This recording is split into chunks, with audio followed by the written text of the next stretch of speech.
Purbachal plot দুর্নীতির আরো ২ মামলায় ১০ বছরের কারাদণ্ড পেলেন সাবেক প্রধানমন্ত্রী শেখ হাসিনা। এছাড়া ২ মামলায় টিউলিপ সিদ্দিকের ৪ বছর, এক মামলায় আজমিনা সিদ্দিক ও রাদওয়ান মুজিব সিদ্দিককে ৭ বছর করে কারাদণ্ড দিয়েছেন আদালত।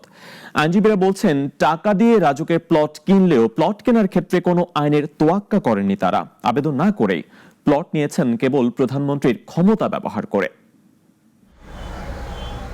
ডাক ঢোল পিটিয়ে রাজক তার প্লট বরাদ্দ দিলেও সাবেক প্রধানমন্ত্রী শেখ হাসিনা ও তার বোন শেখ রেহানার পরিবারের ক্ষেত্রে প্লট বরাদ্দ হয়েছে অতি গোপনে। আগে থেকে শেখ পরিবারের নামে প্লট থাকায় বিধি অনুযায়ী নতুন করে প্লট পাওয়ার যোগ্য নন তারা। যদিও ক্ষমতার অপব্যবহার করে এসব প্লট বরাদ্দ নেওয়া হয় বলে জানান আইনজীবীরা।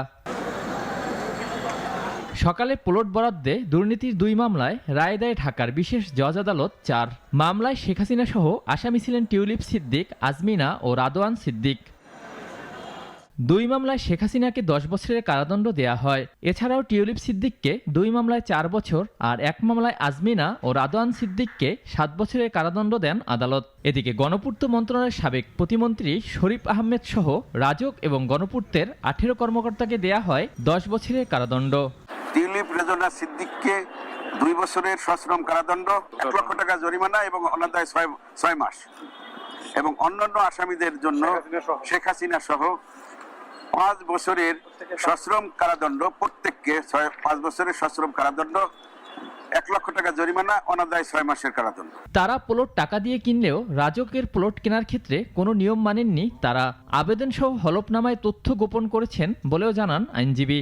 অভিজাত এলাকায় তাদের নামে ফ্ল্যাট এবং জমি থাকা সত্ত্বেও তারা মিথ্যা হলফনামা প্রদান করে এই প্লটগুলি হাতিয়ে নিয়েছেন।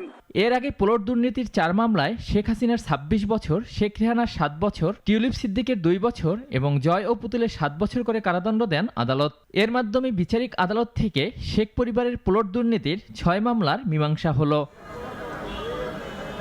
অলিউল রনি, নাগরিক, ঢাকা।